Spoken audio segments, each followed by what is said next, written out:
Welcome to another episode of the Entrepreneurs at Scale podcast, where we explore the journeys of some of the most resilient and visionary minds in the business world. Today, we're incredibly honored to have Mark Devine with us.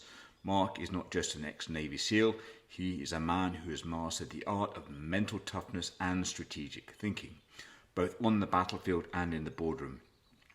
As the creator of the SEALFIT program, Mark has transformed the principles of SEAL training into a powerful framework for personal and professional development. Moreover, his insights as the author of Unbeatable Mind have empowered countless individuals to break through their limitations and achieve extraordinary success. Mark's journey from the military to entrepreneurship embodies the spirit of resilience, discipline, and leadership, making him a true beacon for entrepreneurs looking to scale their ventures and personal capabilities to new heights. Join us as we dive deep into Mark's philosophy, experiences, and the lessons he learned along the way, offering invaluable guidance for anyone looking to lead and succeed in today's challenging environment. Mark, we're incredibly excited to have you join us on today's show. Awesome to be here, Neil. Massively excited to be here. How that?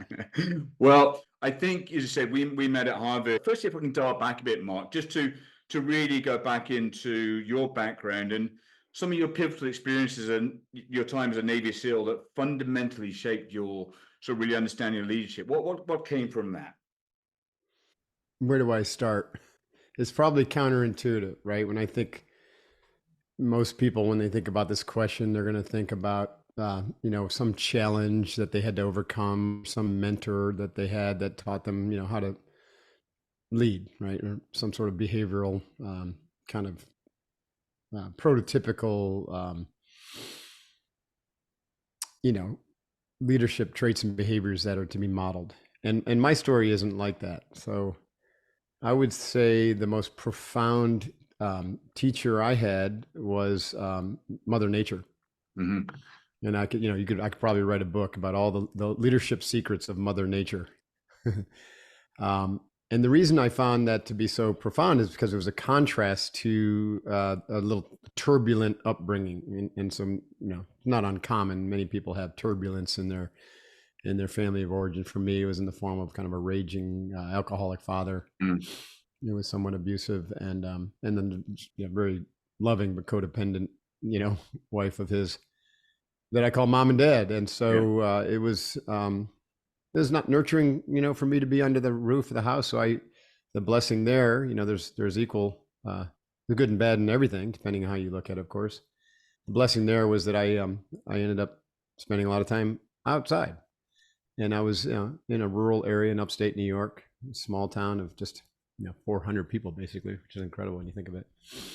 And then summers spent up in the Adirondack Mountains, Lake Placid.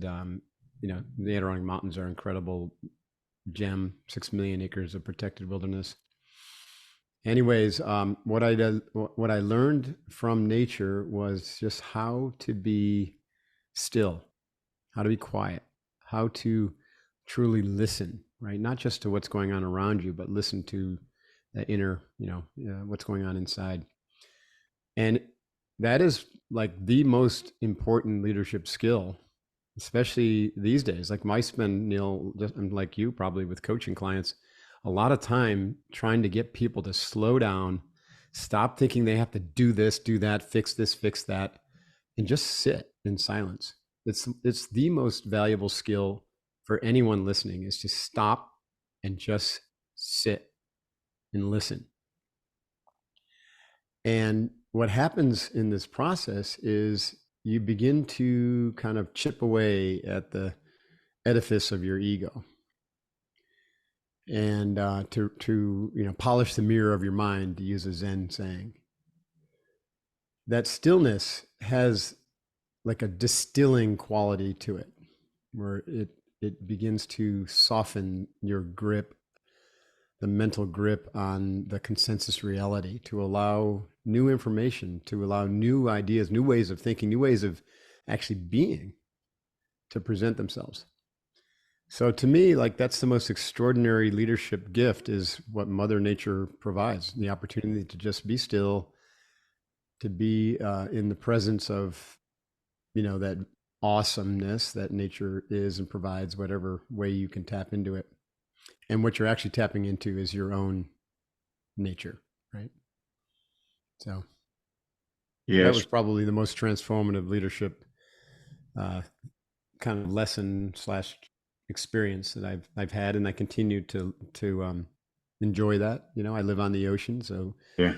twice a day I'm meditating to the sound of the ocean waves and going deep within, and it's the most valuable time that I could possibly spend. Far more valuable than any physical training or any special hack or breathing technique or anything, right? And I sense as well that you found it difficult when you first started the art of meditation to really concentrate. Your mind was taking over or going off in different direction again. So how do you really work through that? Because I've probably, like many, tried a bit of meditation. How did you finally persevere to get to a place where you could truly get to Yeah. that calm place? First off, let's define meditation, right? It's one of those words like leadership, which is going to mean something different to every single person you talk to. So, from me, my perspective, meditation is mental development, mental training, training the mind. So, when you define meditation broadly like that, and meditation is a catch all for a multitude of techniques and processes, then you can say, okay, great. What am I training the mind to do and why? And then how do I go about doing that? And so then you start to get a little bit more particular or detailed with your, um, I guess, approach to meditation because not everyone's the same, right? Some Mm. people need different skills. Some people have highly developed concentration power. And so to develop concentration in someone with that is kind of a waste of time. They need other skills, maybe more mindful awareness. Yeah. Um, Having said that, all meditation, regardless of what you perceive that you need to develop, has to be built upon a solid foundation of physical health and a stable consciousness, a stable ego, essentially, stable ego development. Meditation is very, very almost contraindicatory for someone who's got like childhood development issues, um, ego issues such as like narcissism or borderline personality disorder and those things. So or certainly obviously psychotic issues. You don't want to go down the road of meditation until there's a stabilization that could take place after many years of therapy and other types of interventions. And then even if someone has a fairly kind of stabilized ego through, a normalized childhood and upbringing, and they've done some work, like academic work and athletic work and stuff like that, and so their brain is, and their ego and their mind is kind of like stabilized. Even then, as you alluded to, just jumping into meditation, and I'm putting air quotes up, Yeah. by sitting down and just not focusing on anything or trying to concentrate on a candle or a koan or a mantra or something like that, it's very hard for most individuals because they're jumping, it's like playing Monopoly and just jumping to go, Yeah. trying to collect your $200 without doing some fundamental restructuring. And so anyways, so the way I teach this is it's a progression, just like if you're going to approach a physical training. So now we're talking about mental training, but if we're going to approach physical training, and let's say one of your goals was to learn Olympic lifting or like CrossFit, which is fairly complex, functional, multimodal movements, such as throwing weight over your head in a snatch, which is very dangerous, and then to do it at speed, with muscle ups and sprints and all these different nuanced exercises, every one of which requires extensive training. Then you take a crawl, walk, run approach to it. And so you've got to build some fundamental stabilization into the core and your muscular structure and your skeletal structure, from which then you can start to build a little bit more of the fancier skills on top of. So meditation / mental training is very similar. So what we do to begin to stabilize the mind and to get that popcorn brain that you talked about in control is first we breathe we use a breathing technique that has several outcomes. One is to activate the arousal control response. So it's de-stressing the body, which de-stressing the brain, and it's training the brain to very naturally settle and quickly settle into a brainwave state like high alpha, low beta, which is optimal for meditative processes. So we use a breathing practice that I've been teaching since 2006 to the SEALs, starting with the Navy SEALs, called box breathing. And it has that capacity to stabilize and to kind of groove your mind into that alpha beta brainwave, which has the calming effect of, calming your body down and also reducing the quantity and the rapidity of thoughts that arise in your mind. So that's already having great benefit there in managing stress and calming the mind and giving and bringing some clarity. So that's kind of step one. And step two is, regardless of where you're at with, if you have strong ability to concentrate or not, step two is kind of like either develop that skill or to refine it. And so we move into a phase where we develop attention control and concentration power. And this is the process of kind of like gathering up your thoughts that are sent off in all different directions, or just kind of like randomly generated, and they kind of loop and circle around every day. That old story that you've got 70 to 80,000 thoughts a day, and 90% of them are the same thoughts you had yesterday, and we call that default mode network. So attention control and concentration training gets the default mode network back into your control. So the default, instead of the default being all those random thoughts just occurring, you shift it through this attention control and concentration practice to where you are in control of which thoughts are arising. And if a thought stream arises that you do not want to engage with, then you're able to disengage from it very quickly and bring your attention back or to something you want to engage with. So that's part two, attention control and concentration. And then part three, Neil, is developing mindful awareness. So one of the reasons when people jump into mindfulness training, they fail miserably, because it's really step three, right, in this progression. So once we have a mind that has the ability to maintain its attention on something that you want to maintain it on, whether it's a concentration object in a meditation or it's a project you're working on or something, and you can hold your attention there, and that takes a lot of mental effort, right? So concentration training, you can break a sweat with good concentration. We used to do that on the Zen bench when I started meditating back in my 20s. I mean, we would literally be there for an hour and be breaking a sweat, because it was work to really hold your attention with that much intensity. So mindful awareness, this third phase, is basically taking your foot off the gas pedal of that intensity of concentration, and to allow thoughts to arise again, but to move, to deliberately, both metaphorically and in actuality, move your center of attention or awareness away from the thoughts themselves, so that you actually become a witness to them. You watch them arise and fall. And the metaphors that are really helpful around this stage are the metaphor of you being the mountain, and thoughts and emotions being like clouds that are kind of passing by. Like there they are. You watch them, but you're not engaging with them unless you need to or want to. And what I mean by engaging is engaging with that kind of secondary level of internal dialogue, right? The coulda, shoulda, wouldas, the not this, not that, or all of that, which is supported by some sort of memory, right? So you move beyond identity as that thought built or fueled with memories, which are flawed, as you know, to one where you become kind of a witness or a observer, disengaged, but able to actively engage at will with the thoughts that you want, right? So this is akin to taking control of your responses instead of being a reactionary individual who's conditioned to just react in a certain way. So those are the three primary stages, and then it starts getting pretty interesting after that, because once you develop those three skills mentally, then your mind has a strong enough platform to be able to jump off from itself into the unbound. And what I mean by that is to go beyond the mind, into what the spiritual traditions would call awakened awareness. That's only is going to happen if you're ripe enough for it to happen.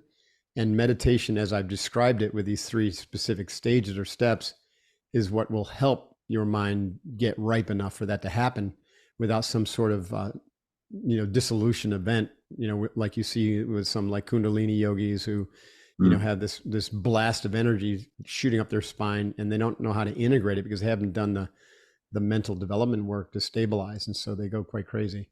And so you got to be careful about some of these like meditation techniques that are actually just intense breathing, because those things they move a lot of mental energy, and if you haven't done some preparatory work, it's kind of like walking in the gym and trying to do a 135-pound snatch if you've never trained before.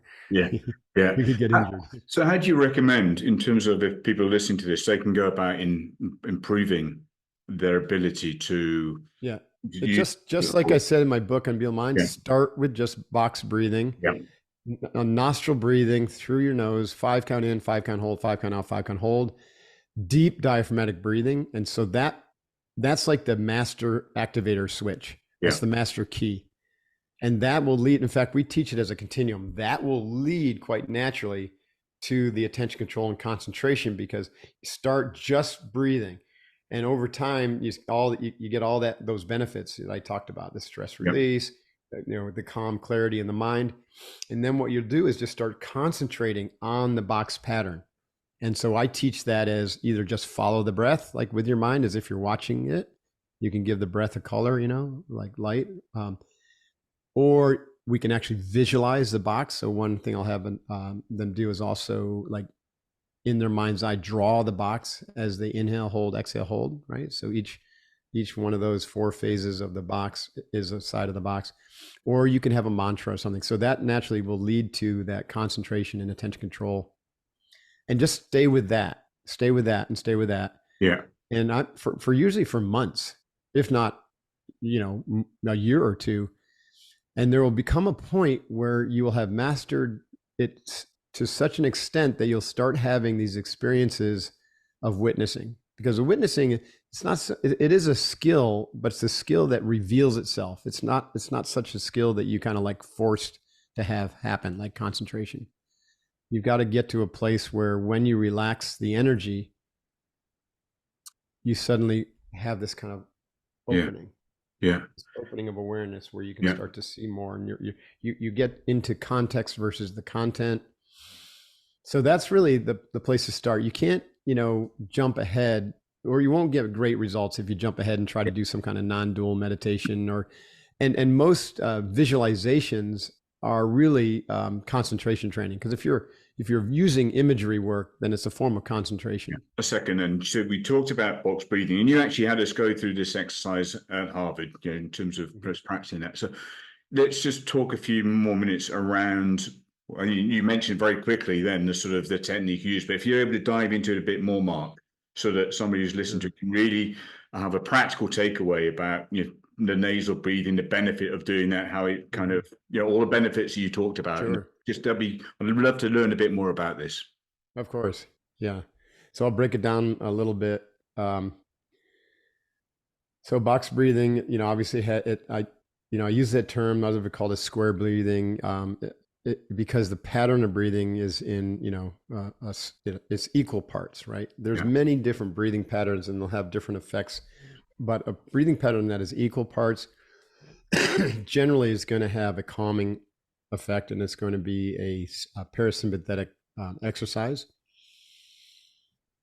as opposed to like Wim Hof, or even like longer inhale and longer holds versus shorter exhale and exhale holds. Is going to be a stimulating sympathetic nervous system breath. And so most people don't need that, right? It's okay to do that like before a workout, or if you're prepping for a speech, or something. But generally, if we're talking about a daily practice, we want to have an even pattern, or something, if you're hyper aroused, which a lot of executives are, then you can even do a more calming breath, such as we call it the relaxation breath, where like you will do a 5 count inhale and then immediately go into like a 7 or 8 count exhale. So you have your exhale roughly 1.25 to 1.3 times the inhale. And that is very calming, activating that parasympathetic nervous system. And that's through the nose, breathing through the nose. That's through the nose. So always through the nose. Yeah. And what's the benefit through the nose?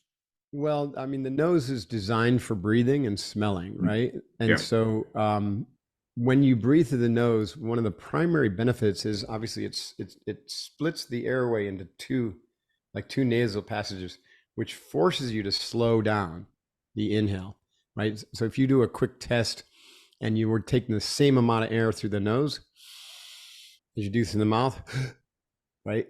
Yeah. The mouth is like instantaneously almost, and the nose, it takes time because it's funneled through this small narrow passageway. So the benefit of that is slow and deep. It's going to cause you to draw more oxygen in and to use more of your lungs. And you can see that when you start to pay really close attention to your breathing. When you breathe through your nose, you end up using more of your lung capacity, and you're activating your diaphragm. A lot of people, their diaphragm is atrophied. And so slowly, deeply breathing through your nose reactivates, kind of trains or stimulates your diaphragm so that your diaphragm really gets involved along with other muscles in your breathing. So you want to get through that nostril breathing, breathe what we call low and slow, meaning low into the lungs, filling up the lungs all the way, and filling them up from the bottom up, almost by relaxing the stomach, letting your belly like come out when you breathe in. The diaphragm then has room to move, and you're pulling the air in, and the diaphragm is moving down. And because you're doing diaphragmatic breathing at this point, because of this deep, slow, and low nostril breathing, then what happens is it massages the vagus nerve. And it's that massaging the vagus nerve that sends the signal to your parasympathetic nervous system, and it releases the hormones for rest and digest. Yeah. Like dopamine and the serotonin and others, oxytocin even. Yeah. So those are a couple other, there's others. So another one is obviously the nose is designed to regulate the quality of the breath or of the air. So if there's toxins in the air, then it gets cleaned up a bit, from particulates and that's what the hair, the nose is for, or the hair in the nose for. And also it's designed because it slows the breathing down. It'll warm up the air if it's too cold, which keeps you in balance, and it'll cool down the air if it's too hot. So it helps you maintain that homeostatic balance if you're in extreme weather conditions. Yeah. And the final thing is, and this is pretty extraordinary, but when you breathe through your nostrils, then it releases trace amounts of nitrous oxide, believe it or not, which then helps the oxygen get delivered to the cellular level. And that doesn't happen when you breathe through the mouth.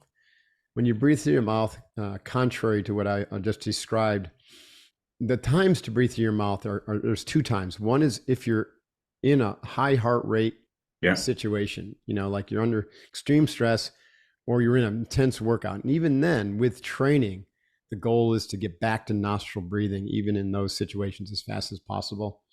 And secondarily, you would breathe through your mouth if you're talking like I am, because it's difficult to just, the conversation would be really stilted if I had to pause and breathe through my nose every time. Yeah. So breathing through your nose is really critical. Now, the reason we breathe in a 5-count pattern, and by the way, some beginners will say, well, that 5-count pattern is hard for me, especially on the exhale hold. And what I say is, okay, then back it down. Do a 3-count box breathing or a 4-count box breathing. That's fine. But 5 is the holy grail because, so think about this, Neil. If you're inhaling 5 count, and each count is roughly a second, 1 second. So 1001, 1002, 1003, 1004, 1000, and then you're holding your breath for the same, and then exhaling for the same, then holding your breath for the same. That's 20 seconds. Now there's 5, 10, 20 seconds per breath, which means you're doing 3 breaths per minute in a controlled training practice session. And I recommend twice a day, 20 minutes in the morning and 20 minutes in the late afternoon or early evening, like bookends. They're very powerful as bookends. So that's taking your breathing really, really slow. The average person breathes 17 to 24 times per minute, and often through their mouth, and they're completely unaware of it. And so what that does is it keeps them in a state of hyperarousal. And they're not even aware of that because it's just their normal state. And so they overcompensate with, sleep remedies and alcohol and, Yeah. marijuana and intense exercise and coffee and who knows what else, right? All of that is in kind of to counterbalance this state of hyperarousal that everybody's been in. So when we box breathe and we take our breathing consciously with awareness, with intention down to 3 breaths per minute, and we do this every day as a practice, then what happens quite naturally over a period of time, and it's going to be a little different. I can't put a specific number on it, but generally somewhere between 3 and 6 months, if someone's really disciplined with their practice, what they'll find is in their natural everyday experience that they've started to breathe through their nostrils and that their breathing has settled down into roughly 6 breaths per minute, which is what will happen if you take the inhale and the exhale hold away. 5 count in, 5 count out equals 6 breaths per minute. And we've been teaching that for years, that is an optimal mental state. And now they've just concluded some studies that claim that roughly 6 breaths per minute is actually optimal for your physiology, for performance, and for longevity. So that's one of the unintended, but now like really powerful rationales for doing this box breathing practice is that it'll train your body or retrain your body to unconsciously breathe in 6 breaths per minute through the nose. So you're naturally getting all those benefits without even thinking about it. And so you basically groove the practice into your everyday life. So you mentioned deliberately 20 minutes morning, 20 minutes in the evening, but you also, I guess, we are going to have different times of the day when maybe we are putting ourselves into stress or deal with hyperarousal, that maybe a big presentation or there's a big pitch or there's something that we've got a tough conversation to have with a colleague. Can we use the box breathing Of course. technique before that just to get ourselves into the zone? Yeah. Yeah. You remember from the book, I talk about the big 4 skills, Yeah. right? So big 4 skills are breath control, including box breathing or just the 5 in, 5 out. We call that tactical breathing or the relaxation breath. And then I talk about the positive internal dialogue, mentally curating the quality, direction, and quantity of your thinking. That's the second skill. We already addressed that a little bit through the box breathing practice. Helps us become the curator of our garden of thoughts, so to speak. And then the third is imagery work, right? And so we use imagery and we practice imagery every day. And that can include practice imagery of those big events in our life that are either professionally or personally related that bring us stress. So speaking, you mentioned like Yeah. for executives who do a lot of on stage work, box breathing is extraordinary. But you combine it with imagery of you doing a performance rehearsal, and you got a 1-2 punch that's really powerful. And then the last one is task orientation, like really chunking your task down to like very, very small pieces, but have them linked like in a daisy chain. And that's performance 101 when it comes to behaviorism. So back to your question, if you've never done any box breathing and suddenly you say, oh, I got a speech tomorrow and you're going to box breathe beforehand to prepare for it, it'll definitely help you out. Yeah. But it'll be so much more effective if you turn it into a daily practice so that you're retraining your automatic breathing so that you are calm and controlled and breathing in that tactical breathing regardless of whether you have a speech. Yeah. And then with that speech, you just go into the box breathing and then you revisit your rehearsal imagery and you activate your positive internal dialogue, right? And you live that event. And the more you practice those 3 things as a singular practice, the breath, the imagery, and the internal dialogue, all positive, the more that activates what you would call the flow state. So it puts your mind in an optimal posture, so to speak, or attitude or energetic state for ideal performance in that whatever that thing is, whether it's a speech or Navy SEALs going out on a Yeah. night op. Yeah, very, very powerful. I just want to move on now to another trait of leadership, and that is around self-awareness. And I Mhm. think you talked right at the beginning of the book about the importance of self-awareness, but you also elaborate on what you call the three Ps and the one thing. Mhm. I'd just like to dive into that a bit more. I think, again, as entrepreneurs, having this sort of tool that we can really get clear on these three things. So what do you mean by, what were the three Ps that you really hone in on, and how can we practically use them? Let me provide some context. So, I've worked with a lot of clients who, when I ask them, "What's your purpose and why are you on this planet?" and they don't have an answer, but they are doing some good work, right? They've got a job, and so they haven't been taught, or they haven't been led to this idea that contextualizing everything that you do in the context of a really powerful why, like Simon Sinek said, it all starts with why. But if you don't Yeah. know the why, No. you're kind of wandering the desert. And so I find a lot of people who are just like not so much confused, but thinking that they might be missing something. And here they are in their 40s, 50s, 60s, and they've got a lot of professional success behind them as measured by, what our Western culture would define as success. They put points on the board, in other words, but there's still a sense that they might be missing something. And so what I have them do is kind of like, first step is slow down. Remember, like Yep. back to Yep. that. Let's set the conditions for you to be able to have that stillness every day. And then from that still place, then we're gonna start asking some different questions. And I've always said, since I did this process in my 20s and radically changed my life, the quality of the questions you ask will determine the quality of your life. So when I was in my 20s and I was a CPA, MBA, get my MBA at NYU, and I was off to the races to be a corporate, stiff, so to speak. And and it was Zen meditation practice built on top of my time in nature and all that. But I started Zen as soon as I left college and went to New York City and found Zen. But sitting on that Zen bench in total stillness, and developing, over a period of time, that mindful awareness to be able to look at the story of my life that had gotten me on this railroad train to be an MBA, CPA, go into investment banking, make a ton of money, follow that path, that well-hewn path. I could see that how that story was constructed, and the thought streams and the belief systems and the imprinting and the conditioning that led to that. And I could also see that it wasn't meant to be my story. And so I started asking different questions. And one of the first ones I asked was, well, if my purpose isn't to be in business now and to be, a wealthy financier, or go back and, be part of and maybe run the family business, then what is it? Yeah.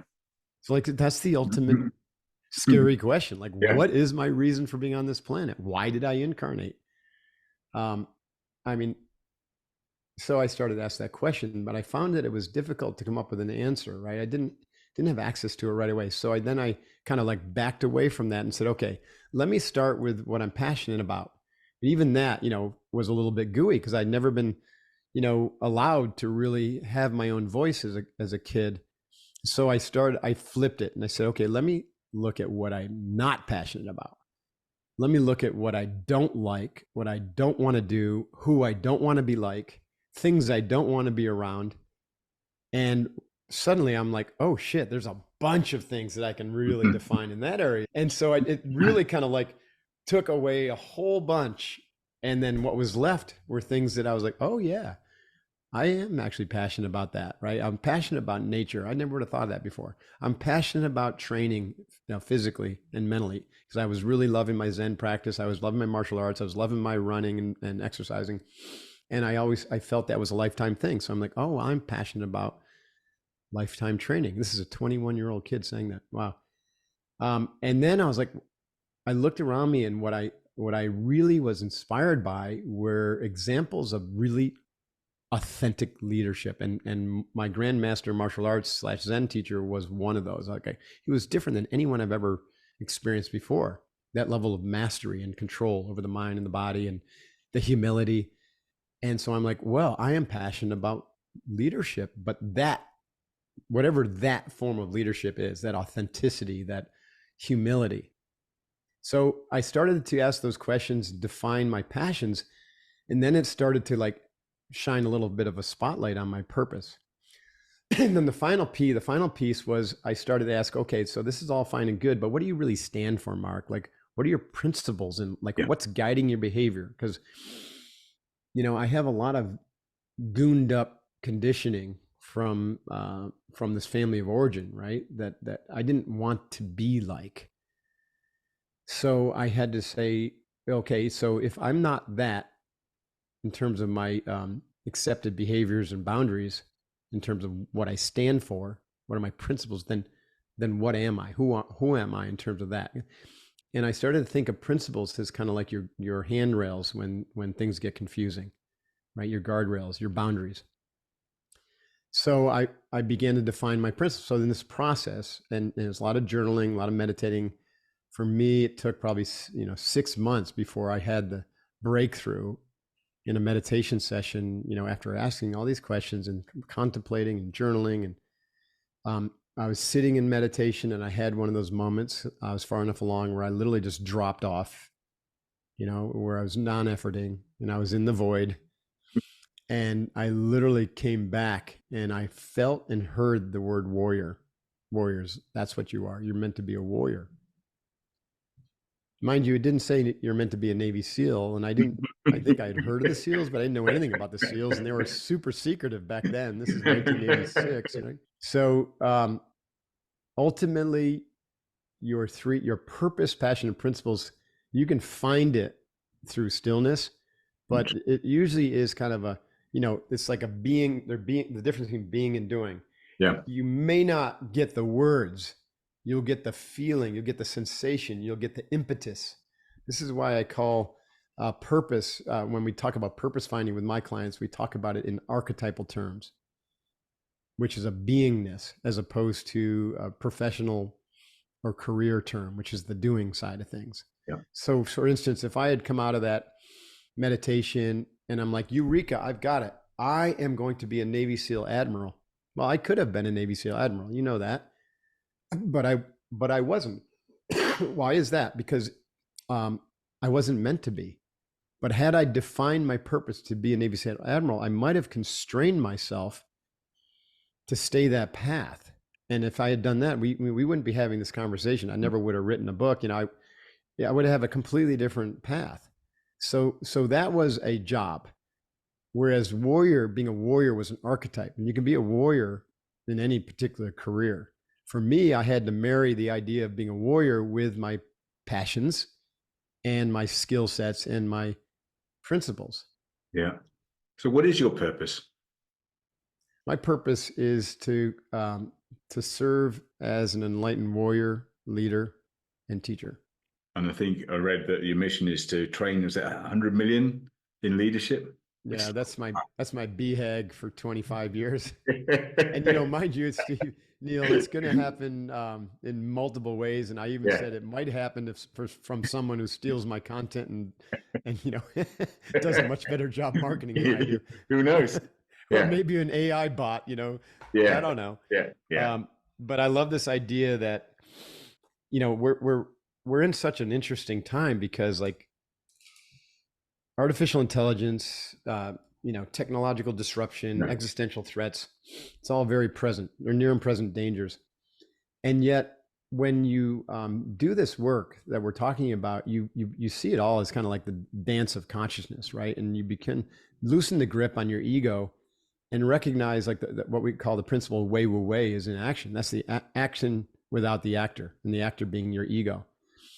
And so I'm very, very drawn toward helping people discover like what's real in their lives and the fact that they have complete autonomy and authorship over their lives.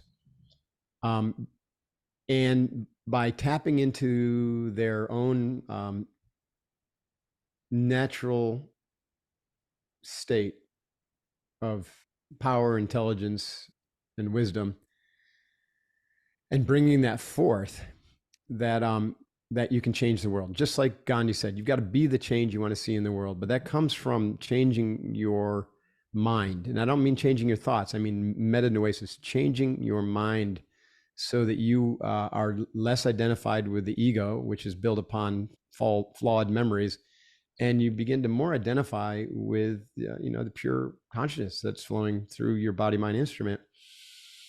And that shift right there, which has been called awakening in the East, is just such a profound shift that it changes everything. And so this, if we can have, well, the same conditions that are leading to these existential crises, and quite likely the end of democracy as we know it, because now we're going to have AI determined elections.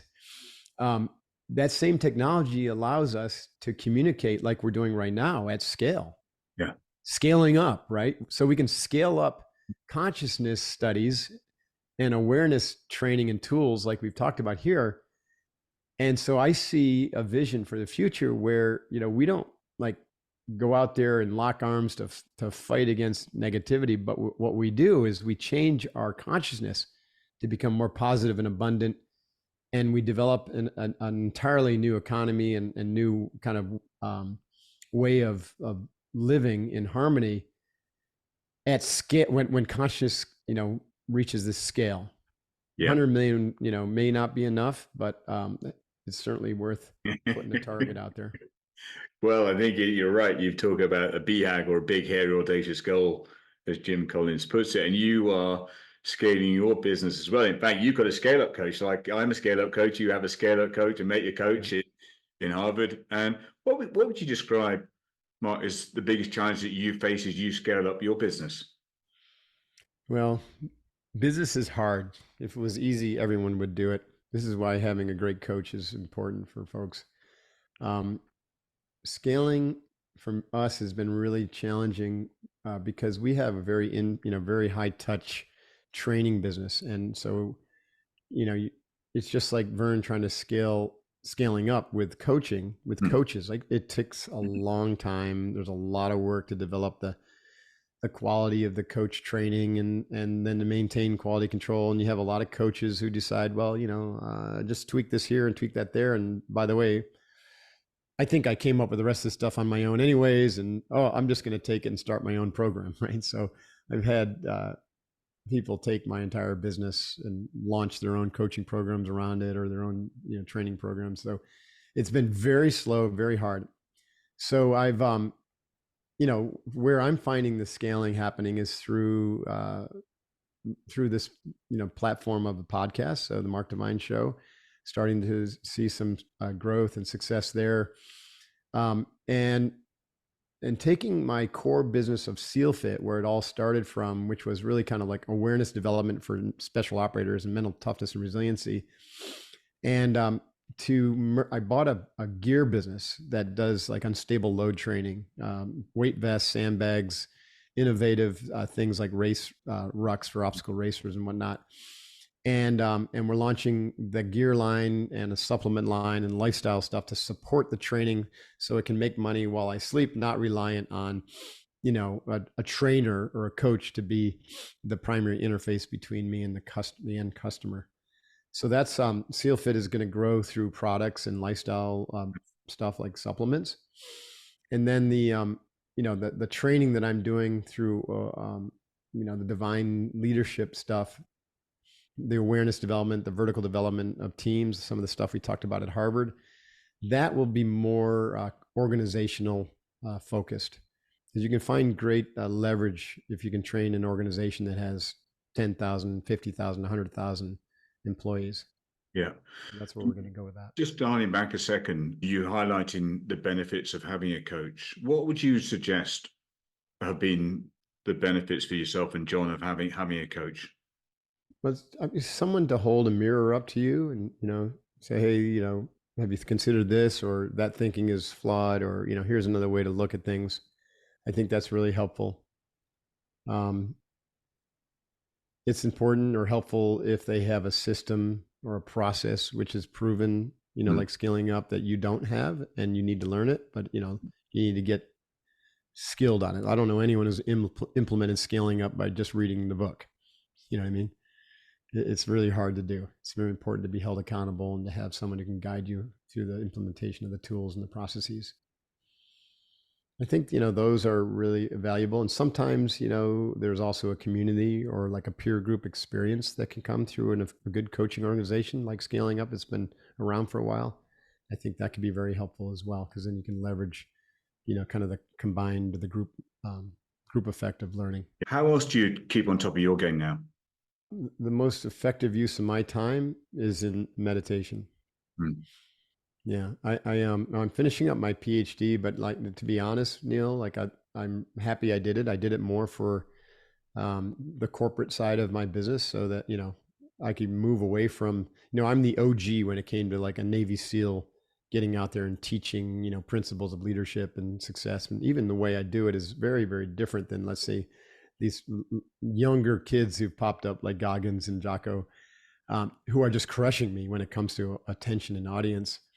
And so when I started as an OG, like I was in a blue ocean, and now it's a red ocean. Yeah. And what I perceived could really change that is, the work that we're doing is very unique. It is a system, and marked isn't required for that system, right? It works. It's extremely effective. We call it vertical development. And what that means is you're trying to shift someone's stage of consciousness to a higher perspective, more openness, more compassion, more awareness. And so if I can bring academic credentialing to that, as well as, studies and whatnot and instruments, and I'm the guy who created it, then now we got a whole different story to tell. That's a blue ocean strategy. And I jump out of that red ocean of a bunch of Navy SEALs trying to teach you mental toughness. So I'm finishing the PhD, but my point there is, beyond the credential, I haven't actually really learned anything new that I don't learn when I sit down and meditate. There's a difference between knowingness and knowledge. And I'm at the point in my life where knowledge is actually a constraint. More knowledge isn't better. And I'm in the unlearning. Beginner's mind is where the wisdom is found. And so I'm now unlearning.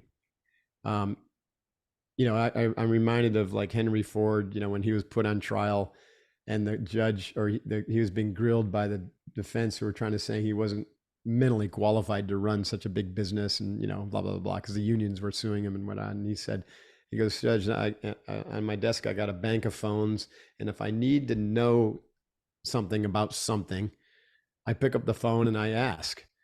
Right. And so I'm that way. We have all the knowledge we need at our fingertips with ChatGPT and the internet and whatnot. So it doesn't really help you to pack more in. It does if you're a master at something. If you want to master something, like I've mastered leadership, that's great. Pack it in. But most of that knowledge comes through experience, through hands-on experience, teaching, training, coaching, learning, failing. There's no amount of academic work that's going to make you a leader. I think the most valuable time for me is spent in meditation and tapping into the field of all knowledge, and just, coming back with those gems now and again. Final couple of questions, and I always ask them at the end of each podcast. Firstly, what does high performance mean to you? We have these bodies that go out and do things, right? And so we set goals, and we organize those things in personal, professional, sometimes other categories. When it comes to personal things, there's some things that we feel like we need to perform at, right? That's like improving an athletic skill. And then when it comes to professional goals and objectives, we also characterize it in terms of performance, like meeting our revenue objectives, or, speed to market and those types of things. So performance simply is the idea. Again, it's made up. It's not really real, but it's an idea that if I set a target, or I set out to develop a process or a skill, that there is a way to improve upon that. And then we get evidence that that's an actual thing, because as we develop skills, and as we move closer and closer toward navigating the complexities and overcoming challenges that are going to be in the way of achieving those objectives and goals, then we get better at it. So in the SEALs, we said, you approach a new skill in a crawl, walk, run manner. You first, master the basics, and then you can step up to the walk phase, but, come back to the basics. So you shore up that foundation. And then once you've got the walk and the crawl phase is really nailed, then you go to the run phase.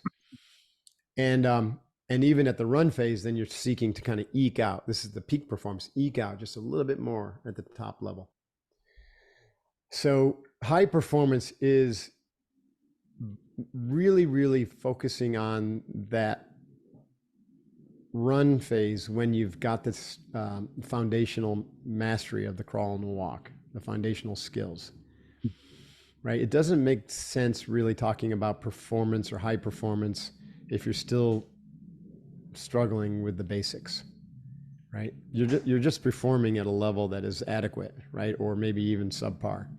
But when you've gotten to the level where you got thousands of hours into something, whether you're an athlete or a business professional, and you're doing the same thing and expecting different results and not seeing it, now it's time to start to really look at what can be something that could drive greater results, i.e., greater performance. And so there now you can say, okay, well, there's some things that we can do that are foundational that'll improve performance because our bodies are engaged in the job of performing, so we can improve our body's functioning. And that's where I always start. And you probably do too. I always start there. Say, okay, how is your exercise regimen? How is your sleep? What's your nutrition and fueling like? What's your stress management like? And we can usually find some levers to pull or gears to turn in those areas that will increase the capacity of the body to deal with the stress and the challenges that are out there, which will then result in greater performance. And same thing, there's mental levers that you can pull that we've talked about earlier. Yeah. So peak performance or high performance really is getting clear about what you need to perform on. Make sure that you have the foundation solid, and you're not wasting time and energy. And then finding where the greatest levers are to turn first, the biggest rocks, to use that analogy. Yeah. And then getting those dialed in, then refining some of the smaller ones. Very neat. A long answer to your Very neat. question. Oh, beautiful. And then final question, what book are you reading at the moment or podcast are you listening to? Who let the dogs out? That's my who let the dog out? I have a puppy husky, this beautiful white husky. Do you remember the book Legacy about the Australian All Blacks? The New Zealand All Blacks. New Zealand All Blacks. Yeah. So John Kerr. Yeah, dusted that off, and I'm like, oh my God, this is such a classic. Yeah. So I'm just rereading that actually on audiobook, and I'm having my clients read it. Such a classic in terms of how do we, how the All Blacks are a great example, similar to the Navy SEALs, on building an elite team through a culture of excellence. Isn't it? Yeah, it's great. But I'll put that in the show notes. Being a rugby player myself, I absolutely get that. Right. And sweeping the sheds. Sweeping sheds. Everyone wears a suit. Everyone takes out the garbage. That's the same attitude that we had in the SEALs. And if you didn't have that attitude, you weren't on the team very long. So the team curates its own culture and its own kind of team. Yeah, it's very, very powerful. And probably why over the years they've arguably maybe alongside Barcelona and in terms of soccer, and just trying maybe the New England Patriots in terms of football. Those teams that have created a legacy, and around that. Mark Devine, massive thanks for joining us on this week's Entrepreneurs at Scale podcast. It's been an absolute delight. I knew I was going to really enjoy this because I've got so much out of our time together in Harvard, but it's been an absolute pleasure. Thank you so much for joining us. Yeah, it's been my pleasure. Thank you so much. Thank you for listening to the Entrepreneurs at Scale podcast. If you'd be kind enough to leave a review, it would really help other like-minded entrepreneurs find the podcast and grow our community. Click on the subscribe button to be kept in the loop for all future podcasts, and go to the show notes for additional reading resources and links to our guest. Until next time, thank you so much.